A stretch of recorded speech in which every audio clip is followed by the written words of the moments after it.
नमस्कार विद्यार्थियों। आज हम कक्षा 12 में जो समाजशास्त्र की पुस्तक है भारतीय समाज, उसका जो तीसरा अध्याय है सामाजिक संस्थाएं, नियंत्रणता एवं परिवर्तन, उसके तीसरे और अंतिम भाग को लेकर प्रस्तुत हुए हैं। जैसा कि हमने पूर्व के 2 अध्यायों में या 2 भागों में जाति और जनजाति के बारे में पढ़ा था, अब इसके बाद में हम इसका जो तीसरा और अंतिम अध्याय है परिवार और नातेदारी, इन दोनों के बारे में अध्ययन करेंगे। आज के हमारे इस अध्ययन के मुख्य बिंदु हैं परिवार, उसका अर्थ और परिभाषा, मूल और विस्तृत परिवार क्या है, परिवार के विविध स्वरूप कि भाई परिवार किस किस प्रकार के हैं, नातेदारी का अर्थ और उसकी परिभाषा, नातेदारी के प्रकार, नातेदारी की श्रेणियाँ, नातेदारी की रीतियाँ और व्यवहार। तो चलिए आज के इस अध्ययन को हम प्रारंभ करते हैं। सबसे पहले हम परिवार का अर्थ और उसकी परिभाषा का अध्ययन करेंगे। परिवार, फैमिली। देखिए, समाज, जो भी समाजशास्त्र के विद्यार्थी हैं उनको समझने की बात है कि हमारे जो सामाजिक संस्थाएं हैं या जो हमारा समाज है उसके अध्ययन का एक केंद्रीय विषय वस्तु कह सकते हैं या केंद्रीय बिंदु, जिसका एक हर समाजशास्त्री के विद्यार्थी को या समाजशास्त्री को अध्ययन करना चाहिए, वो है परिवार। क्योंकि समाज का जो केंद्रीय मूल है वो परिवार ही है, क्योंकि परिवार से ही आगे चल के समाज का निर्माण होता है और परिवार ही है जहाँ सर्वप्रथम व्यक्ति सामाजिक संबंधों का निर्माण करता है। देखिए, वैसे तो जो परिवार है वो सार्वभौमिक और सार्वकालिक संस्था है। कहने का तात्पर्य ये है कि सार्वभौमिक से मतलब इस भूमि पर जहाँ कहीं भी मनुष्य रह रहा है, वो चाहे वो किसी प्रकार के समाज का निर्माण करे, लेकिन वो समाज का निर्माण, परिवार का निर्माण अवश्य ही करता है। और हर समय में, हर काल में समाज किसी न किसी रूप में विद्यमान रहा ही है। कह सकते हैं कि परिवार समाज में हर काल में विद्यमान रहा ही है। देखिए, जो परिवार है वो हमारे समाज की सबसे प्राचीन संस्था है। जो हमने कह दी सर्वकालिक, मतलब हर काल में परिवार समाज में मौजूद रहा ही है। वैसे जो परिवार है वो समाजीकरण की प्रथम संस्था भी है। कक्षा 11 में विद्यार्थियों ने पहले पढ़ा होगा, समाजीकरण एक ऐसी प्रक्रिया है जिसके अंतर्गत व्यक्ति जन्म से लेकर मृत्यु तक अपने आप को समाज में रहने योग्य बनाता है। वो अपने आप को समाज के साथ अनुकूलित करना सीखता है। तो समाजीकरण के अंतर्गत जो परिवार है वो प्राथमिक संस्था है जिसके द्वारा व्यक्ति स्वयं समाज से अपने आप को अनुकूलित करना सीखता है। परिवार है वो सामाजिक नियंत्रण का भी साधन है। परिवार है वो व्यक्ति के व्यवहार पर नियंत्रण रखता है। व्यक्ति को क्या करना चाहिए, कैसे करना चाहिए, क्या सही है, क्या गलत है, ये सबसे पहले व्यक्ति परिवार में ही सीखता है। इसलिए ये सामाजिक नियंत्रण का भी एक साधन है। अब देखिए, परिवार की जो शाब्दिक अर्थ है उसके ऊपर चर्चा करते हैं कि जो फैमिली शब्द है, अंग्रेजी में परिवार को फैमिली कहते हैं। जो फैमिली शब्द है वो लैटिन भाषा के फेमुलस से आया है, जिसका अर्थ है नौकर। लैटिन में फेमुलस शब्द है, उसका अर्थ है नौकर। लेकिन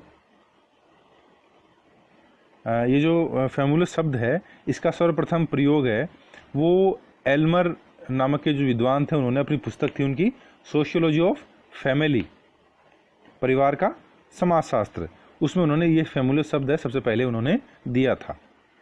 वैसे तो जब हम परिवार की बात करते हैं तो जो या परिवार के शाब्दिक अर्थ की बात करते हैं तो सदैव से ही हम एक यूनिट या एक परिवार क्या हो सकता है, कि कम से कम कितने सदस्यों का एक परिवार हो सकता है, उसके ऊपर ही चर्चा करते हैं या फिर उसी को परिभाषा में शामिल किया जाता है।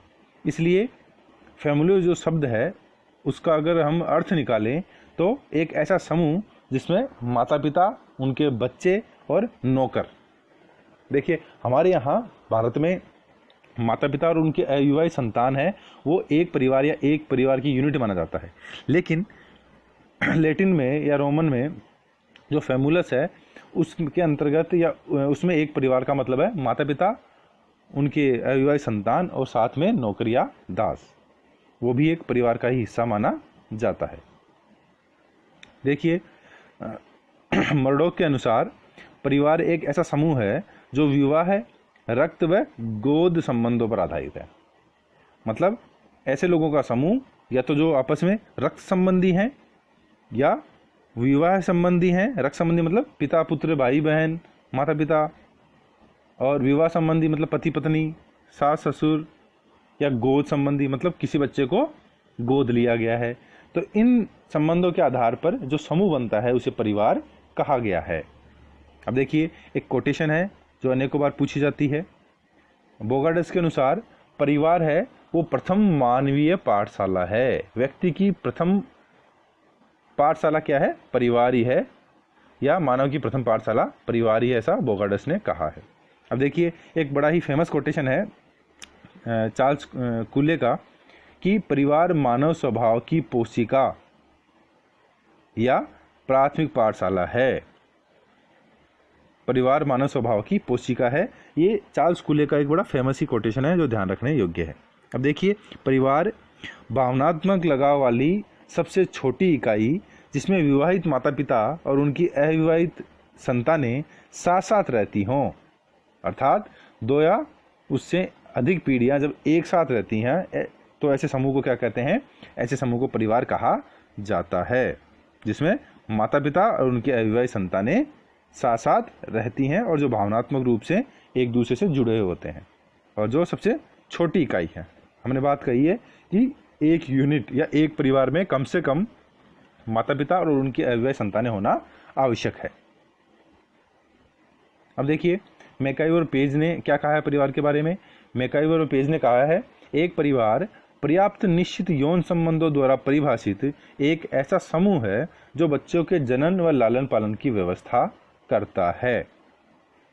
वही बात मैकाइवर ने कही है कि निश्चित यौन संबंधों के द्वारा, मतलब माता पिता और उनकी अविवाहित संतान यहाँ शामिल हो गई, ऐसा समूह है जो बच्चों के जनन और लालन पालन की व्यवस्था करता है। परिवार में ही बच्चों का जन्म होता है और वहीं उनका लालन पालन भी होता है। अब देखिए, परिवार, अब यहाँ एक समझने वाली बात है छोटी सी कि मैकाइवर पेज ने कहा है कि परिवार समिति भी है और संस्था भी है। परिवार समिति भी है और संस्था भी है। देखिए, समिति और संस्था में क्या फ़र्क होता है? कक्षा 11 में समाजशास्त्र के विद्यार्थियों ने पढ़ा होगा कि संस्था और समिति में क्या फ़र्क है। समिति है वो व्यक्तियों के द्वारा बनी हुई होती है, संस्था है वो एक व्यवस्था का भाग होती है। मतलब मनुष्य है वो समितियों का सदस्य होता है, संस्था का सदस्य नहीं होता। जैसे स्कूल या विद्यालय है, अगर वो बच्चों के रूप में देखें तो एक समिति है, लेकिन कोई बच्चा विद्यालय में आए या नहीं आए, या बच्चे विद्यालय में आए ना आए, लेकिन फिर भी वो संस्था वहीं की वहीं रहेगी। संविधान, जो संविधान हमारी एक संस्था है, जैसे राष्ट्र अपने आप में एक संस्था है, तो व्यक्ति सदैव समिति का सदस्य होता है, संस्थाओं का नहीं। तो लेकिन परिवार क्या है?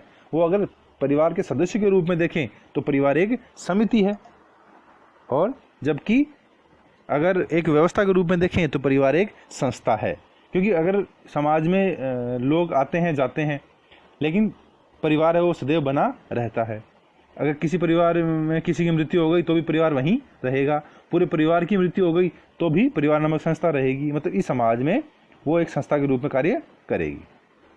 अब देखिए, परिवार की जो संरचना है उसका अध्ययन हम 2 प्रकार से कर सकते हैं। एक तो परिवार को एक सामाजिक संस्था के रूप में देख सकते हैं, जिसमें परिवार के अलग अलग प्रकार हैं। एकल परिवार भी होता है, संयुक्त परिवार भी होता है, पितृसत्तात्मक परिवार भी होता है, मातृसत्तात्मक परिवार भी होता है, पितृवंशीय परिवार भी होता है, मातृवंशीय परिवार भी होता है, एक विवाही परिवार भी होता है, बहुविवाही भी परिवार भी होता है। तो एक सामाजिक संस्था के रूप में देख सकते हैं। दूसरा, परिवार को हम अन्य सामाजिक संस्थाओं के साथ संबंधों के रूप में भी देख सकते हैं। जैसे विवाह के साथ परिवार का क्या संबंध है, नातेदारी के साथ परिवार का क्या संबंध है, या अन्य कोई धार्मिक, सामाजिक, राजनीतिक संगठन है उनके साथ परिवार का क्या संबंध है। तो परिवार की संरचना का अध्ययन हम 2 प्रकार से कर सकते हैं। एक, परिवार को सामाजिक संस्था के रूप में देख सकते हैं, एक समाज के अन्य संस्थाओं के संबंध के रूप में हम देख सकते हैं। चलिए अब बात करते हैं हम परिवार के मुख्यतः जो दो प्रकार हैं, जिसमें हम उसको मूल परिवार और विस्तृत परिवार में बांटते हैं। विशेषतः मूल और विस्तृत परिवार में बांटते हैं। तो यहाँ हम चर्चा करेंगे सबसे पहले मूल या एकाकी परिवार या एकल परिवार। देखिए, मूल, एकाकी, केंद्रीय, नाभिक, एकल, प्राथमिक, सब एक ही बात है। मूल परिवार को या एकाकी परिवार को केंद्रीय परिवार भी कहा जाता है, नाभिकीय परिवार भी कहा जाता है, एकल परिवार भी कहा जाता है, प्राथमिक परिवार भी कहा जाता है। क्यों? क्योंकि यह परिवार की सबसे छोटी इकाई है। मतलब ये सबसे छोटा, मतलब जिसको कम से कम कितने सदस्य हैं जिनको परिवार कहा जा सकता है। तो ये मूल है परिवार का। इसके बाद में सदस्य संख्या बढ़ती जा सकती है, लेकिन कम से कम कितने सदस्य होने चाहिए तो उनको परिवार बोला जाए। इसलिए इसको केंद्रीय परिवार भी कहा गया है, नाभिकीय भी कहा गया है, एकल भी कहा गया है, प्राथमिक भी कहा गया है, जिसमें पति पत्नी और उनकी अविवाहित संतानें रहती हों, या एक ऐसा समूह जिसमें पति पत्नी और अविवाहित संतानें साथ साथ रहती हों, उसे हम एकल परिवार या मूल परिवार या केंद्रीय परिवार कह सकते हैं। देखिए, सबसे पहले मूल परिवार की जो अवधारणा है उसके बारे में 1949 में मर्डॉक ने बताया था। मर्डॉक ने 1949 में सर्वप्रथम मूल परिवार की अवधारणा के बारे में बताया था। अब देखिए, कोई भी मूल परिवार है, एकाकी परिवार है, उसमें दो पीढ़ियां एक साथ रहती हैं। दो पीढ़ियां एक साथ रहती हैं, माता पिता और उनकी अविवाहित संतान। देखिए, जैसे ही वो विवाहित संतानें हो जाएंगी, वो उस परिवार का भाग नहीं होंगे, क्योंकि उनका अलग परिवार हो जाएगा। फिर वो परिवार तो रहेगा, अगर वो फिर भी साथ रह रहे हैं तो वो परिवार तो रहेगा, लेकिन वो एकाकी या मूल परिवार नहीं होगा। उस परिवार का फिर रूप बदल जाएगा, जिसकी हम आगे चर्चा करेंगे, समूह या विस्तृत परिवार की। फिर है, देखिए, वर्तमान में जो ये मूल या एकाकी परिवार हैं, इनको प्रोत्साहन मिल रहा है। मतलब ये इनमें दिनों दिन वृद्धि होती जा रही है। कारण एक तो नगरीय व्यवस्था, एक औद्योगिकरण। नगरीय व्यवस्था, देखिए, नगर हैं, वहाँ जगह कम है, वहाँ महंगाई ज़्यादा है, वहाँ व्यक्ति को रहने के लिए अधिक मेहनत करनी पड़ती है, और इसलिए नगरों में छोटे परिवार को विशेष महत्व दिया जाने लग गया है। या मूल या एकाकी परिवार को विशेष महत्व दिया जाने लग गया है, जहाँ माता पिता और उनके अविवाहित संतानें साथ साथ रहती हैं। फिर एक अभी क्या है, हमारा जो खासकर हिंदू जो परिवार हैं, उनमें ये कह सकते हैं कि उनमें एक विचारधारा भी क्रिएट हो गई है कि संतान दो ही, हम दो हमारे दो, वो वाली बात भी है। साथ ही साथ एक आर्थिक कारण है, क्योंकि धीरे धीरे महंगाई बढ़ती जा रही है। आर्थिक रूप से व्यक्ति संसाधनों का उपयोग करना चाहता है, आर्थिक रूप से व्यक्ति समृद्ध बनना चाहता है, और वो चाहता है कि संपत्ति संबंधी विवाद भी नहीं हो। तो इसकी वजह से वो एकल परिवारों को अपना रहा है या एकाकी परिवारों को अपना रहा है, क्योंकि वहाँ व्यक्ति अधिक स्वतंत्रता महसूस करता है। वहाँ जो नई जनरेशन है वो अपने आप को अधिक स्वतंत्र महसूस करती है। इसलिए ये विचारधारा भी क्रिएट हो गई है कि एकाकी परिवार दिनों दिन बढ़ते जा रहे हैं। प्रेम विवाह भी इसका एक कारण हो सकता है कि जो एकाकी परिवार में वृद्धि कर रहा है। फिर बात करते हैं विस्तृत परिवार की। इसको देखो संयुक्त परिवार भी कहते हैं। वहाँ हमने मूल या एकाकी परिवार की बात की, अब यहाँ हम कर रहे हैं संयुक्त परिवार की या विस्तृत परिवार की। देखिए, विशेषतः तो ये जो संयुक्त परिवार है वो परंपरागत हमारे हिंदू समुदाय हैं या हिंदू परिवार उनमें पाई जाती है। विस्तृत परिवार जहाँ 3 या इससे अधिक पीढ़ियाँ, जहाँ 3 या इससे अधिक पीढ़ियों के लोग एक साथ रहते हों, एक निवास स्थान, उनका एक निवास स्थान एक हो, एक रसोई का उपयोग करते हों, सामूहिक रूप से उनकी संपत्ति हो, एक ही पूजा घर का प्रयोग करते हों, तथा रक्त संबंधों द्वारा आपस में जुड़े हुए हों। 3 या 3 पीढ़ी से अधिक के लोग, दादा, उसका बेटा और उसका पोता, 3 पीढ़ी के लोग हो गए, दादा, पिता और पोता, जब तीनों एक साथ रह रहे हैं और एक सामान्य निवास, रसोई घर, पूजा घर का प्रयोग कर रहे हैं। अब यहाँ जरूरी नहीं है कि केवल 3 पीढ़ियाँ रहें, ज़्यादा पीढ़ियाँ भी रह सकती हैं। देखिए इन 3 पीढ़ियों के अंतर्गत पिता, उसकी जो 3 या 4 संतानें वो, फिर उनकी जो दो या 3 संतानें हुई वो, तो चाचा, ताऊ, चाची सब इसके अंतर्गत आ जाते हैं, विस्तृत परिवार के अंतर्गत या संयुक्त परिवार के अंतर्गत। सबसे पहले जो विस्तृत परिवार है उसकी अवधारणा हेनरी मैन ने दी थी। किसने दी थी?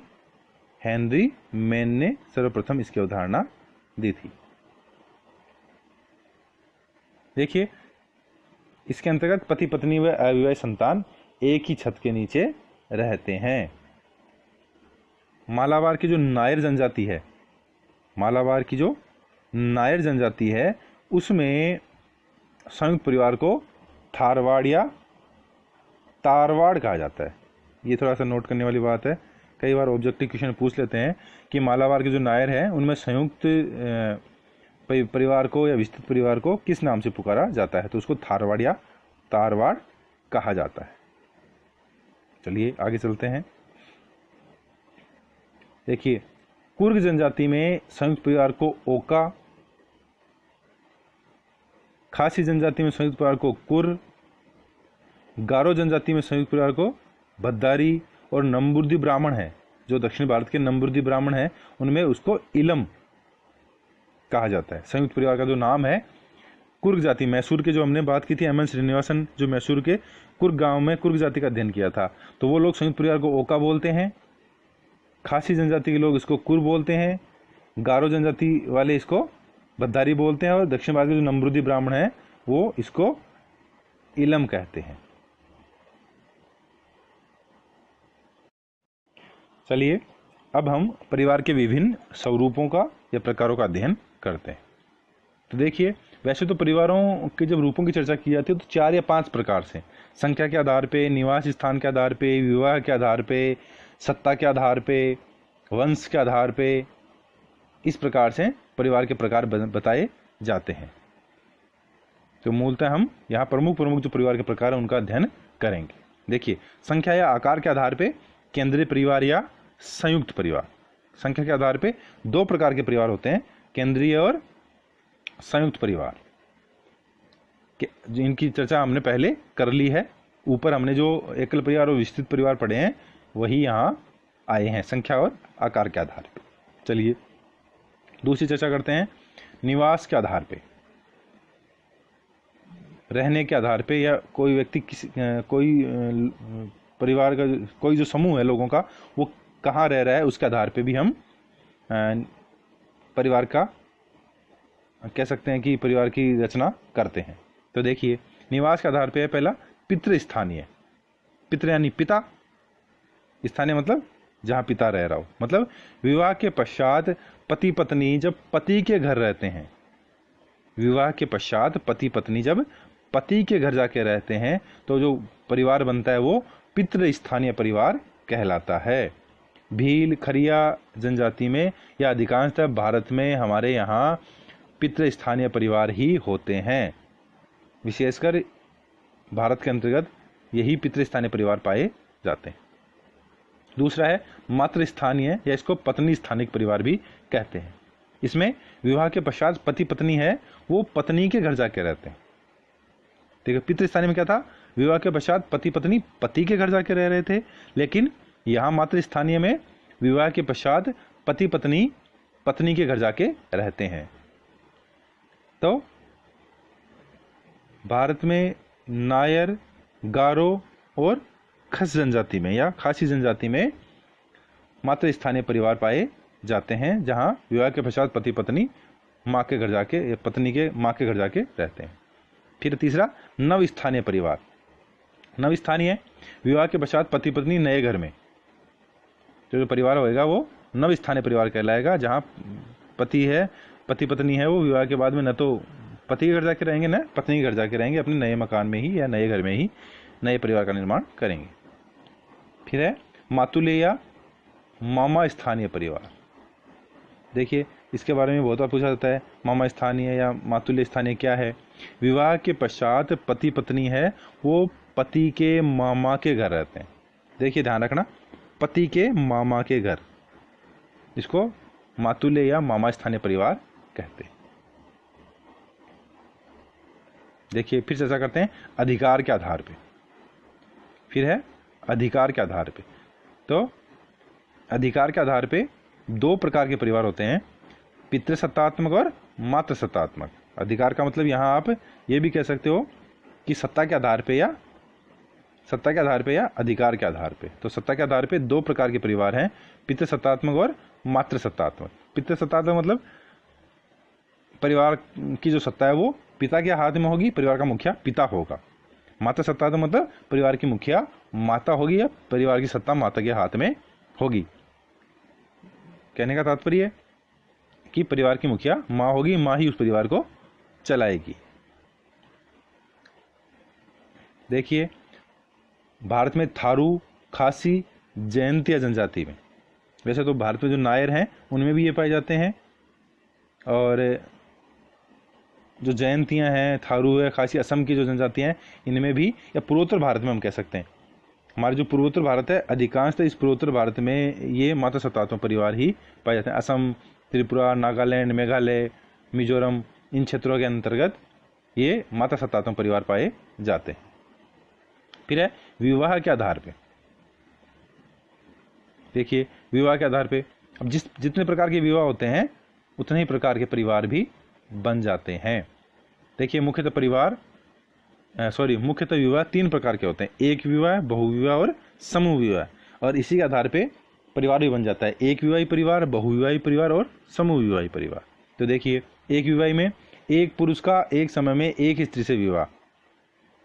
एक विवाही परिवार से मतलब जब एक पुरुष एक समय में एक स्त्री से विवाह करता है तो वो कौन से परिवार का निर्माण करता है? एक विवाही परिवार का निर्माण करता है। फिर है बहुविवाही।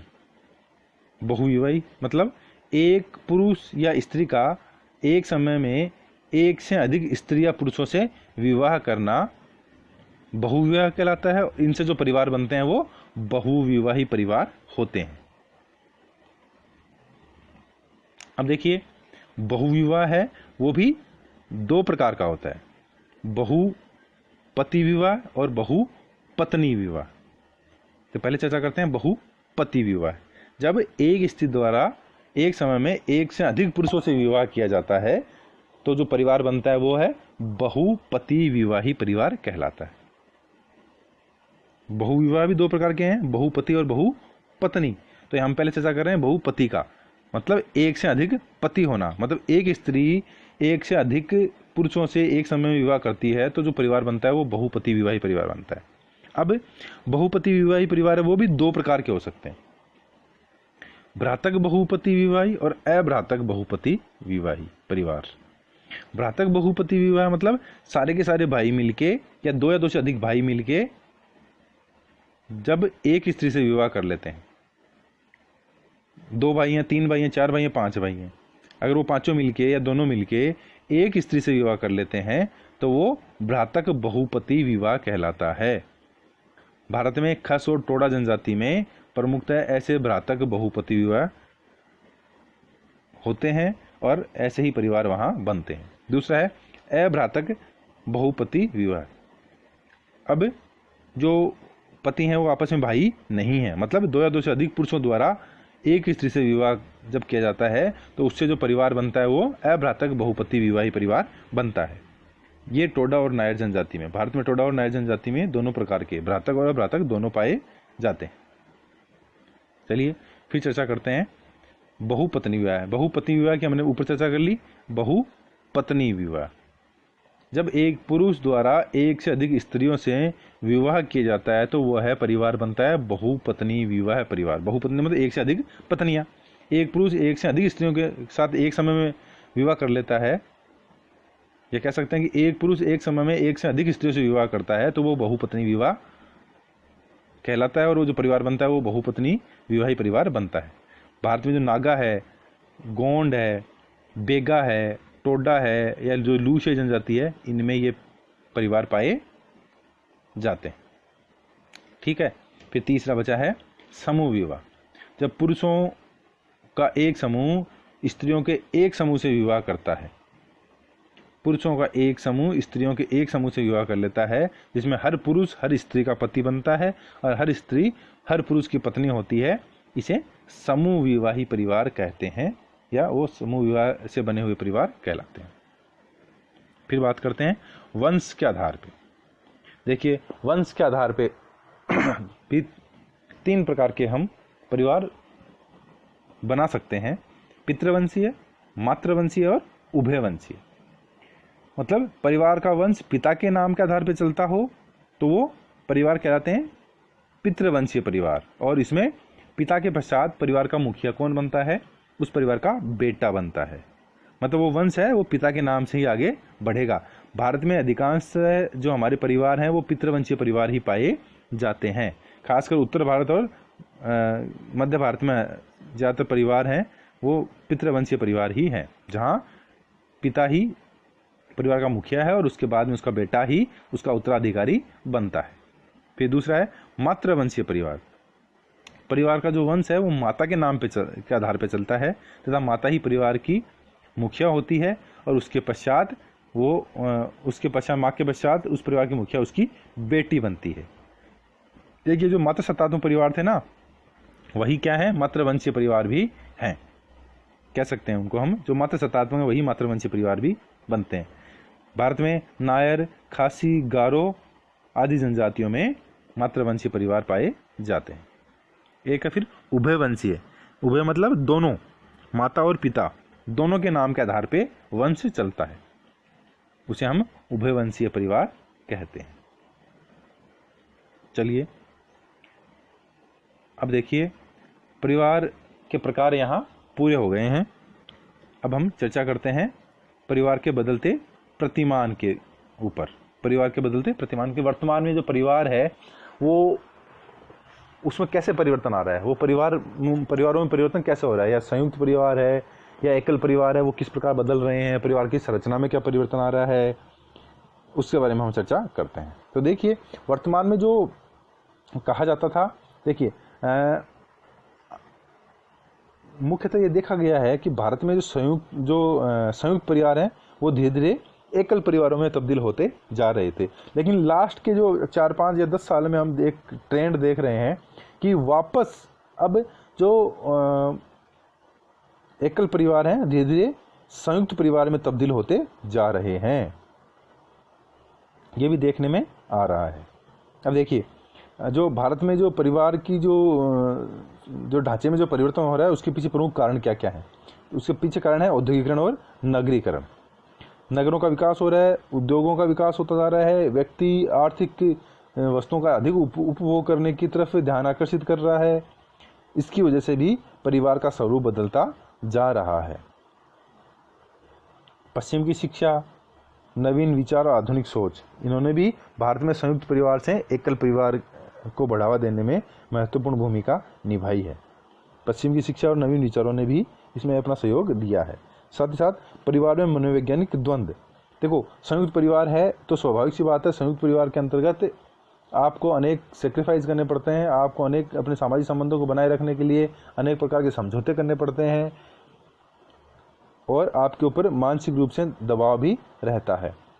लेकिन जो नई पीढ़ी है वो अब इन दबावों को झेलना नहीं चाहती, वो आज़ाद रहना चाहती है, वो स्वतंत्र रहना चाहती है। इसलिए भी भारत में संयुक्त परिवार है वो एकल परिवारों में तब्दील होते जा रहे हैं।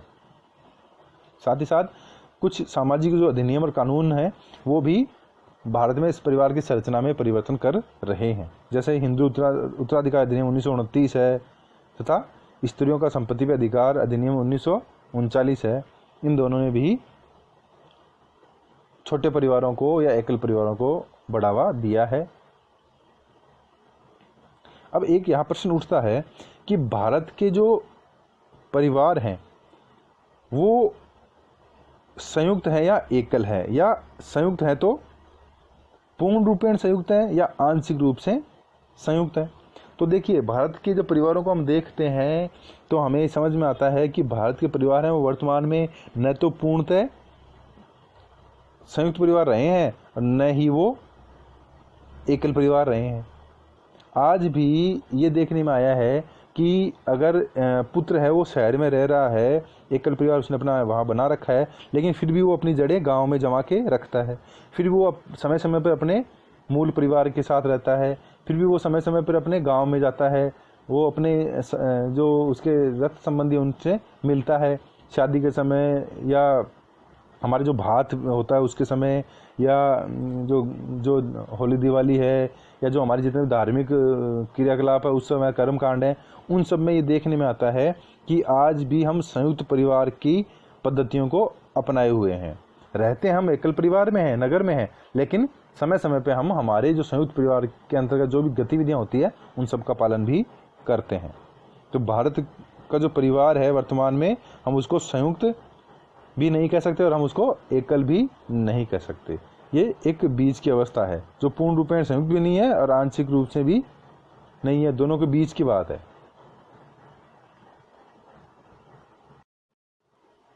चलिए अब हम परिवार के पश्चात नातेदारी व्यवस्था का अध्ययन करते हैं कि नातेदारी क्या है, किनशिप सिस्टम क्या है, भारत में नातेदारी व्यवस्था किस प्रकार से काम करती है। देखिए, नातेदारी व्यवस्था को स्वजन व्यवस्था भी कहते हैं। स्वजन मतलब हमारे आदमी, हमारे लोग। देखिए, नातेदारी में उन व्यक्तियों को शामिल किया जाता है जो हमारे साथ रक्त या विवाह के आधार पे जुड़े हुए हैं, जिनसे हमारा संबंध है वो विवाह के आधार पे या रक्त के आधार पे है या खून के आधार पे हमारा उनसे संबंध है, वो हमारे नातेदार कहलाते हैं या वो हमारे स्वजन कहलाते हैं। जैसे माता पिता, चाचा चाची, मामा, बुआ, मासी, मामी, ये सब हमारे क्या हैं, नातेदार हैं। इनके साथ हमारा या तो रक्त के आधार पे संबंध है या हमारा इनका विवाह के आधार पे संबंध है। देखिए, वंशावली जो संबंध है वो परिवार से होते हैं और हमारे जो नातेदार जो संबंध हैं उनको समाज द्वारा स्वीकृति प्रदान की हुई होती है। देखिए, अगर हमारे नातेदारी संबंधों को समाज द्वारा स्वीकृति प्रदान नहीं है तो वो हमारे नातेदार या हमारे वंशावली में शामिल नहीं होंगे। हमारे जो नातेदार हैं उनको समाज द्वारा स्वीकृति प्रदान की हुई होती है और जो संबंध है उनसे वो नैतिकता के आधार पर होता है और समाज द्वारा स्वीकृत होता है। देखिए, नातेदार एक ऐसा सामाजिक तथ्य है, नातेदार एक सामाजिक तथ्य भी है। इसके कारण इसमें कई बार वे लोग भी शामिल हो जाते हैं जो हमारे रक्त संबंधी नहीं हैं। मतलब हमने ऊपर चर्चा की कि नातेदारी का अर्थ है या तो वो हमारे साथ रक्त के आधार पे या हमारे साथ वो विवाह के आधार पे जुड़े हुए हों। लेकिन अनेकों बार यह कह सकते हैं कि कई बार, अनेकों बार तो नहीं कह सकते, लेकिन कई बार ये देखने में आता है कि ऐसे लोग भी हमारे साथ जुड़ जाते हैं जो न तो हमारे साथ रक्त से जुड़े हुए हैं न वो हमारे साथ विवाह के द्वारा जुड़े हुए हैं। इसको कई बार काल्पनिक नातेदारी भी कहा जाता है। जैसे दत्तक पुत्र, गोद लिया हुआ पुत्र। जैसे किसी दंपति के संतान उत्पत्ति नहीं हुई, उन्होंने कहीं से बच्चा एडॉप्ट कर लिया तो वो उनका दत्तक पुत्र हो गया, गोद लिया हुआ पुत्र हो गया, लेकिन वो भी अब उनका नातेदार बन गया है। उसके साथ उसका रक्त का संबंध भी नहीं है, उसका विवाह का संबंध भी नहीं है, लेकिन फिर भी वो उनका नातेदार हो गया। इसको हम काल्पनिक नातेदारी बोल देते हैं या इसको हम हमारे परिवार में या नातेदारी में शामिल करते हैं। देखिए, इरावती कर्वे जो एक भारत की प्रमुख समाजशास्त्री रही हैं, इन्होंने नातेदारी व्यवस्था का जो अध्ययन है वो अपनी पुस्तक kinship organisation in India, Bharat में नातेदारी संगठन नामक पुस्तक में किया है। देखिए, जो नातेदारी है वो हमें सामाजिक सुरक्षा भी प्रदान करती है। हमारे न जो नातेदार हैं, हमारे संबंधी हैं, हमारे जो हम जो संबंध क्रिएट करते हैं या हम हमारे जो नातेदार बनाते हैं वो क्यों बनाते हैं, उनसे हम अपने आप को सुरक्षित महसूस करते हैं। सामाजिक रूप से हम हमारी सुरक्षा इससे महसूस करते हैं। तो बीमारी में, बुढ़ापे में, दुर्घटना हो जाने पे या जीवन में कोई कठिनाई आए उन पे, या जीवन के विशेष अवसर हैं, विवाह है, कोई धार्मिक कर्म कांड है, संतान उत्पत्ति है, इन समय में नातेदारी हमारे काम आते हैं और हमें ये सहयोग प्रदान करते हैं। अब देखिए नातेदारी के प्रकार। ऊपर हमने पढ़ लिया या ऊपर हमने देख लिया था कि नातेदारी मुख्यतः दो प्रकार की होती है, या तो रक्त के साथ हमारा संबंध है या विवाह के साथ हमारा संबंध है। ठीक है, तो पहले चर्चा करते हैं हम रक्त के आधार पे या रक्त मूलक नातेदारी। जिस परिवार में व्यक्ति का जन्म होता है वो उसका जन्म मूलक परिवार कहलाता है, और उनके उस परिवार के जो सदस्य हैं वो उसके रक्त मूलक नातेदारी वाले सदस्य होते हैं।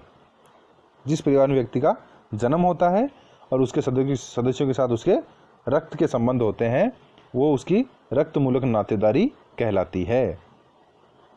जैसे माता पिता, भाई बहन, गोद लिया गया बच्चा या सौतेले भाई बहन भी इसी में शामिल होंगे, रक्त मूलक नातेदारी में शामिल होंगे। दूसरा है विवाह मूलक नातेदारी। सीधी सीधी बात है, विवाह मूलक है तो विवाह के पश्चात व्यक्ति अनेक नए संबंध बनाता है, वो उसकी विवाह मूलक नातेदारी कहलाती है। जैसे विवाह के बाद में क्या संबंध बनते हैं? सास ससुर के, देवर जेठानी के, ननद और भाभी के, साला साली के, जेठ जेठानी के, ऐसे संबंध व्यक्ति को मिलते हैं, ये उसके विवाह मूलक नातेदारी कहलाती है। देखिए मैंने पहले भी बताया था कि गोद लिया गया बच्चा है वो काल्पनिक नातेदारी भी कहा जाता है। ठीक है, आप समझ गए होंगे कि नातेदारी दो प्रकार की है, रक्त संबंधी और विवाह संबंधी। जन्म के साथ जो हमें रिश्तेदारी मिलती है या नातेदारी मिलती है वो हमारी रक्त मूलक नातेदारी है, और विवाह के पश्चात हमें जो नातेदारी मिलती है वो हमारी विवाह मूलक नातेदारी है। चलिए आगे चर्चा करते हैं नातेदारी की श्रेणियाँ।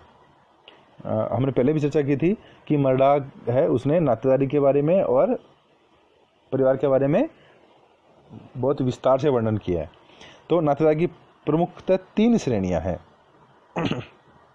विद्यार्थी ध्यान रखें, बहुत बार प्रश्न पूछा गया है नातेदारी के बारे में, इसकी श्रेणियों के बारे में। तो सबसे पहले है प्राथमिक संबंधी। नातेदारी की 3 श्रेणियां हैं, प्राथमिक, द्वितीयक और तृतीयक। तो हमारे प्राथमिक संबंधी कौन है? जिनके साथ हमारा रक्त या विवाह के साथ संबंध है और जिनके साथ हमारा प्रत्यक्ष रूप से संबंध जुड़ा हुआ है, या तो रक्त के साथ या विवाह के साथ वो प्रत्यक्ष रूप से हमारे साथ जुड़े हुए हैं, वो हमारे प्राथमिक संबंधी कहलाते हैं। अब देखिए प्राथमिक जो संबंधी हैं वो 8 प्रकार के हो सकते हैं। ये प्रश्न बहुत बार पूछा गया है कि प्राथमिक श्रेणी में कितने प्रकार के संबंध आते हैं, द्वितीयक श्रेणी में कितने प्रकार के संबंध आते हैं और तृतीयक श्रेणी की नातेदारी में कितने प्रकार के संबंध होते हैं। तो जो प्राथमिक श्रेणी है उसमें 8 प्रकार के हैं। 7 तो रक्त संबंधी हैं और 1 विवाह संबंधी है। पिता पुत्र, पिता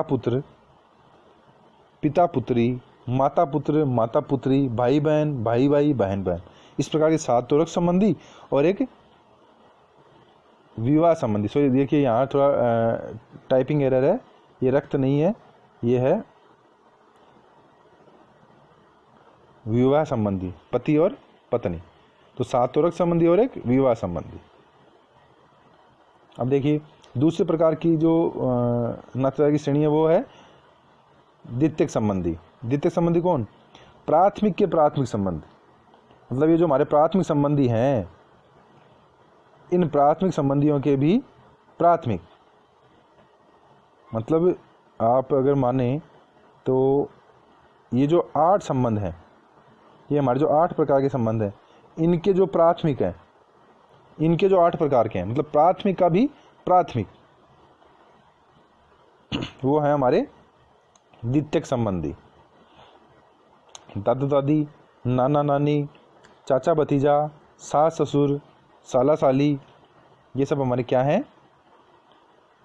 द्वितीयक संबंधी।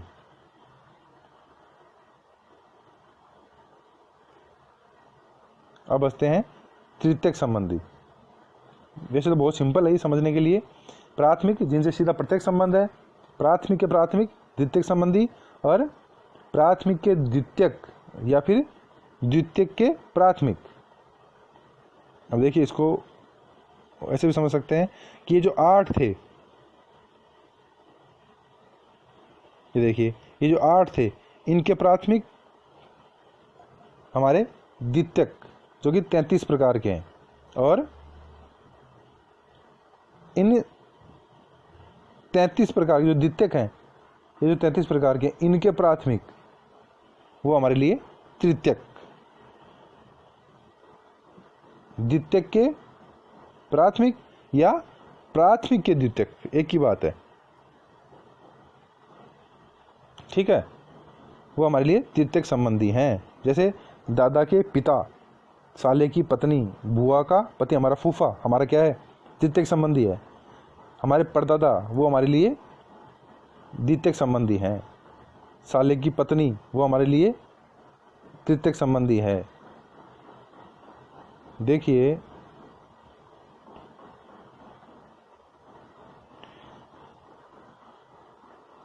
ये है आपके पिता, पिता ये तो हो गए प्राथमिक। पिता के पिता मतलब दादा, वो हो गए द्वितीयक। और दादा के पिता परदादा, ये हो गए आपके तृतीयक संबंधी,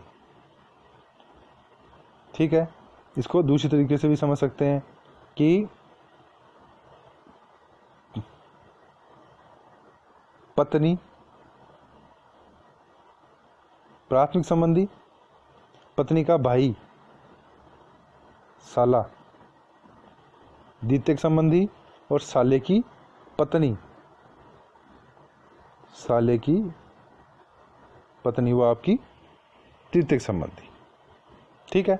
ध्यान रखने की बात है, प्राथमिक 8 प्रकार के, द्वितीयक 33 प्रकार के और तृतीयक 151 प्रकार के संबंध होते हैं। चलिए अब हम चर्चा करते हैं नातेदारी की रीतियां या उसके व्यवहार पे। नातेदारी से संबंधित कुछ रीतियां हैं जिनका ध्यान रखना पड़ता है कि किसके साथ कैसे संबंध रखने हैं, किसके साथ हम मजाक कर सकते हैं, किसके साथ हमें दूरी बना के रखनी है, या किसके साथ किस प्रकार से व्यवहार करना है। इसके लिए कुछ नातेदारी की रीतियां या व्यवहार के नियम बनाए गए हैं। तो सबसे पहले बात करते हैं परिहार या विमुखता। परिहार मतलब जिससे थोड़ा दूर रहना है, डिस्टेंस बना के रहना है। विमुखता मतलब उससे थोड़ा विमुख ही रहना है, उससे थोड़ा दूरी बना के रहनी है। वे संबंध जिनमें निश्चित दूरी बनाए रखते हुए परस्पर अंतःक्रिया की जाती है वो परिहार या विमुख नातेदारी की रीतियां कहलाती है। जैसे सास और दामाद हैं, ससुर और बहू है। भारतीय समाज में, खासकर हिंदू समाजों में, सास और दामाद के बीच में थोड़ी दूरी रखी जाती है, ससुर और बहू के बीच में भी, या बहू और जेठ के बीच में भी क्या रखी जाती है, थोड़ी दूरी रखी जाती है। इसे परिहार या विमुखता का व्यवहार कहा जाता है। अब देखिए यहाँ एक रोचक बात है कि श्रीलंका की बेडायड या बेडियाड जो जनजाति है, उसमें जो भाई बहन है उसको भी परिहार या विमुखता के अंतर्गत रखा गया है। कहने का तात्पर्य ये है कि भाई बहन भी एक दूसरे से विमुख रहेंगे, वो भी एक दूसरे के सामने नहीं आएंगे।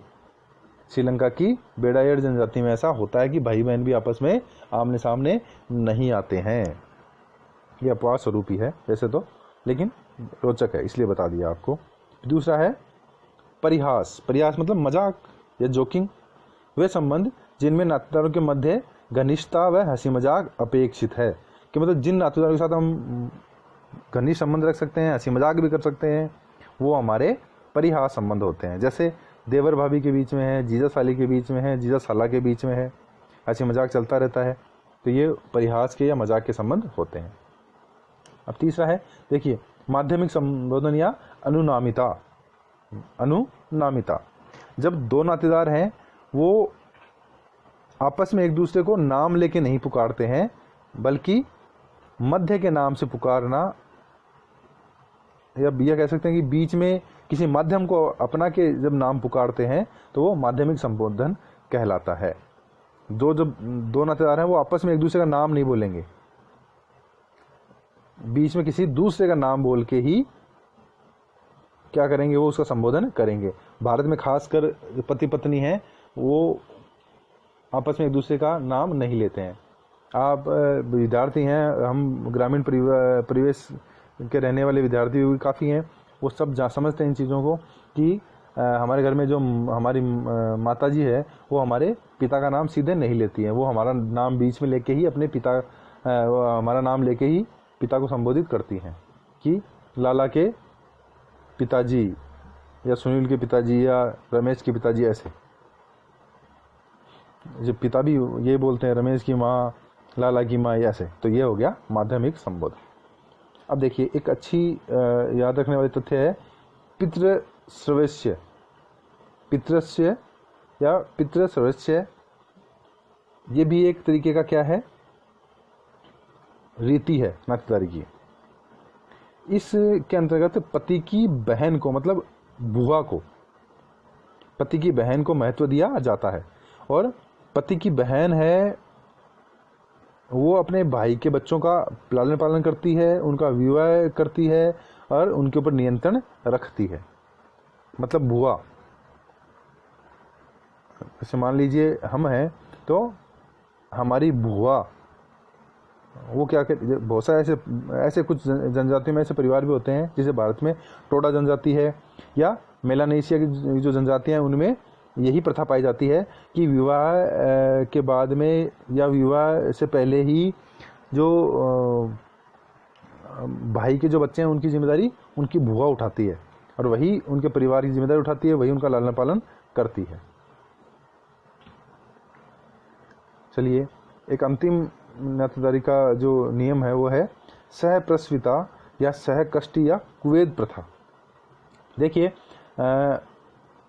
हमारे भारत में अनेक जनजातियों में ये पाई जाती है प्रथा, जिसके अंतर्गत क्या है कि प्रसव के दौरान स्त्री जो कष्ट सहन करती है, भाई जब स्त्री प्रसव काल में है तो उसके साथ है कि उसको खाने के लिए अलग प्रकार का खाना पड़ेगा, अलग प्रकार से उसको रहना पड़ेगा। वो जैसे हमारे पहले देखा जाता था कि स्त्रियां हैं वो नदी पार नहीं कर सकती, स्त्रियां हैं वो जंगल में नहीं जा सकती, या उन्हें अलग प्रकार का भोजन करना पड़ेगा, उनको अलग प्रकार से रहना पड़ेगा। तो वो सारी चीज़ें प्रसव काल के समय स्त्रियां जो कष्ट सहन करती हैं, सांकेतिक रूप से पति भी उन कष्टों को सहन करे या वो उन कष्टों के बारे में समझे और पति पत्नी में प्रेम प्रगाढ़ हो, इसके लिए एक प्रथा है जिसको कुवेद प्रथा कहते हैं, जिसके अंतर्गत पुरुष है वो स्त्रियों की तरह ही कष्ट सहन करता है। स्त्रियां जो प्रसव के समय जो कष्ट सहन करती हैं उसी प्रकार से सांकेतिक रूप से वो भी उसकी पुनरावृत्ति करता है। जैसे पत्नियां हैं, जो गर्भवती महिला है जो कुछ खाएगी उसका पति भी वही खाएगा। गर्भवती महिला जिस प्रकार से रहेगी सोएगी उसका पति भी उसी प्रकार से रहेगा और सोएगा। तो ये सब चीज़ें सहकष्टी या कुवेद प्रथा के अंतर्गत आती है।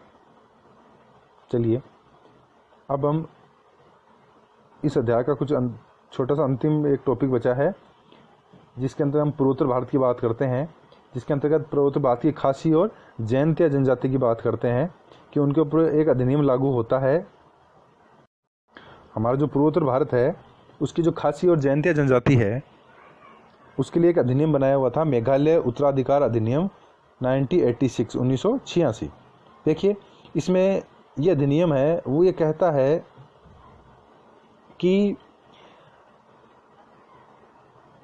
उस खासी या जैनतिया व्यक्ति पर यह मेघालय उत्तराधिकार अधिनियम 1986 मान्य है जो बुद्धि से सबल है और अल्पायु नहीं है, मतलब जो वयस्क हो गया है और जो समझदार है, पागल नहीं है, उस व्यक्ति को अपनी खुद की बनाई हुई जायदाद की वसीयत बनाने का अधिकार है।